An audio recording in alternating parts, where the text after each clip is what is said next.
Hey, welcome to 23 Degrees Sideways. I'm in kind of an odd spot. This is the new old van right now. The potential travel for the future. You can see some torn stuff over there. That's from some blinds that were old.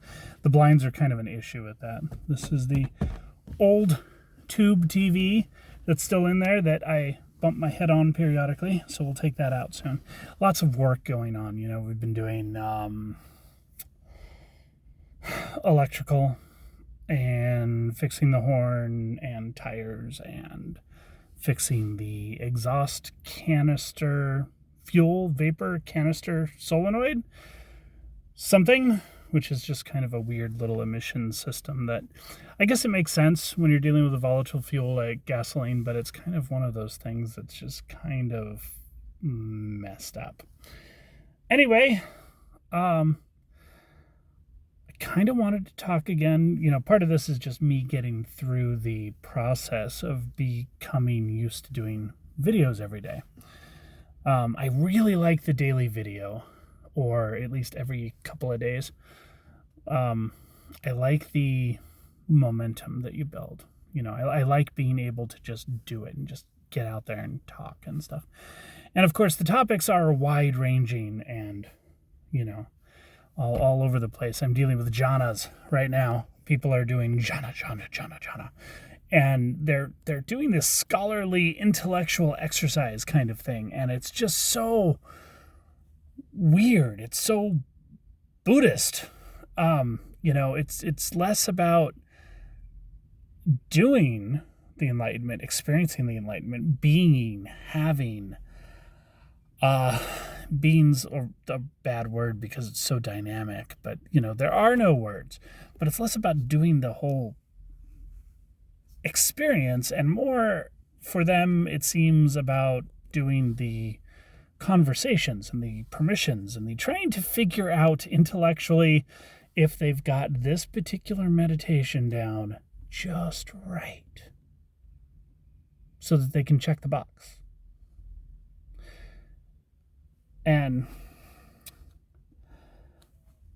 I have to imagine that there are a number of people for whom this process, this system, this idea really works.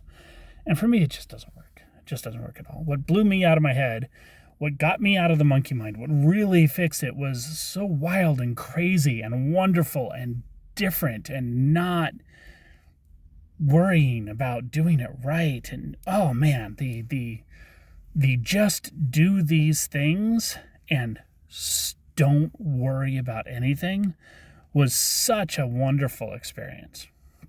And it's just doing some stuff. It's not doing anything major, not doing anything really huge. An hour of meditation every day, some exercises.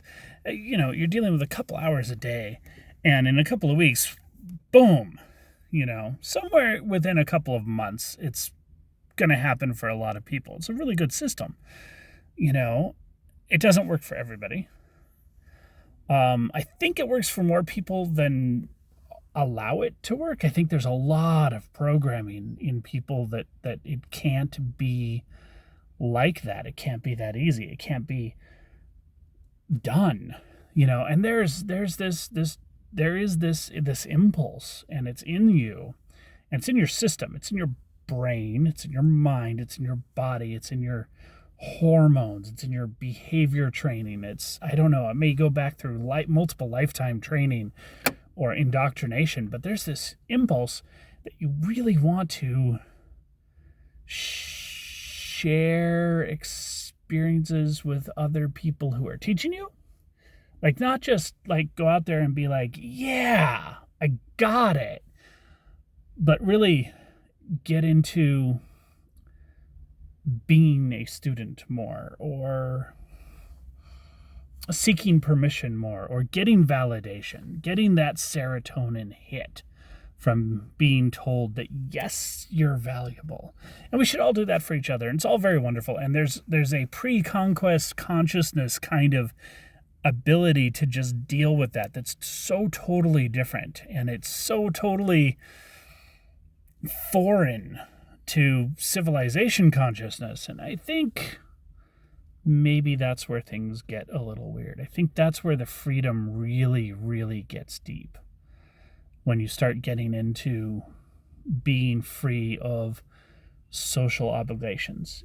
It does not mean that you will not engage in social obligations or do good things or be nice or feed the poor, feed the hungry, house the poor, whatever the current phrasing is.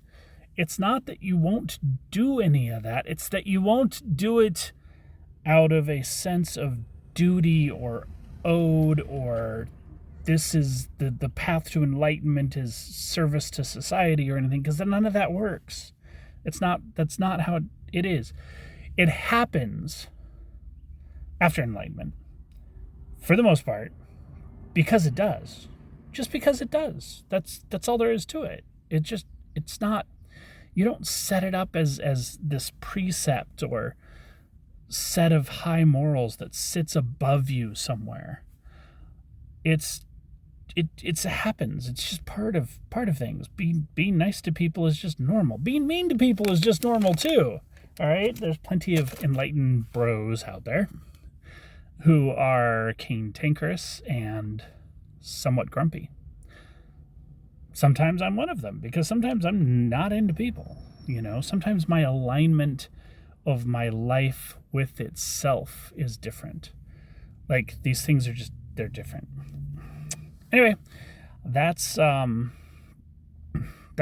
one of the things that's going on. Talk about the van itself is doing wonderful. The idea, the nomad concept, I really have to figure out how to work on this more, because there's some stuff to be said and I don't have it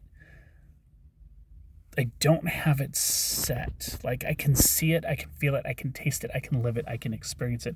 I can actually walk you through it if you're here in person and we take some time and we just sort of chat, but I haven't got it figured out into a video series or a book series or something yet. There's a lot of simplicity. There's a lot of allowance for non-simplicity.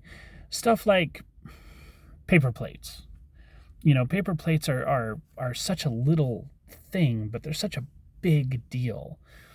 People think that you have to use a bunch of fresh water and detergents and soaps and stuff to save the trees instead of using paper plates and then burning them or composting them or throwing them away or whatever. And, there's this whole waste idea of paper plates that's kind of built in, and it may not be the case.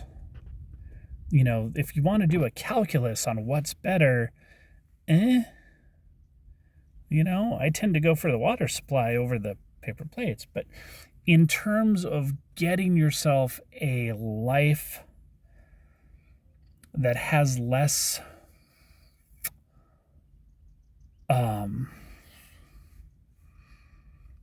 niggly bits that are no fun for you, if that's what it is, cleanliness, simplicity, everything around the paper plate. The paper plate is, you eat it, you dispose of it. You can burn it in the fire, and that's totally fine. It's perfectly viable, perfectly part of the ecosystem of the global sphere.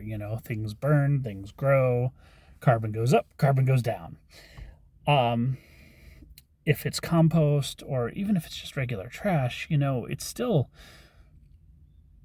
it saves you so much in other ways that, it's something to think about. It's not a huge budget item, but it's one of those little things. It's one of those little things that stands out as a lesson. Is the paper plate really something to be guilty about? Or is it something to see as a piece of freedom? The calculus can go on forever. I can tell you about how many extra gallons of gas you're going to burn in a year carrying 80 pounds of plates and bowls around instead of having some paper plates. Maybe that matters. Maybe the fuel and the tire wear and the atmospheric pollution is more important than the paper plate. You can always pay attention, make sure that you compost your plates if possible, make sure that you burn them in the fire if possible, make sure they don't go into a landfill somehow. That's valid, totally cool, you know. But then what we have is we have paper plates as a lesson of simplicity and use. I'm conservative with paper plates. I don't like to buy them. I don't like to spend the money on them. So I'll use them for more than one thing. I'll cook on it. I'll eat off of it. I'll serve on it later. Like, it'll be around for a couple of hours. It'll get used more than once. Depends on the paper plate. Some of them are basically napkins and aren't going to last longer than one hot dog.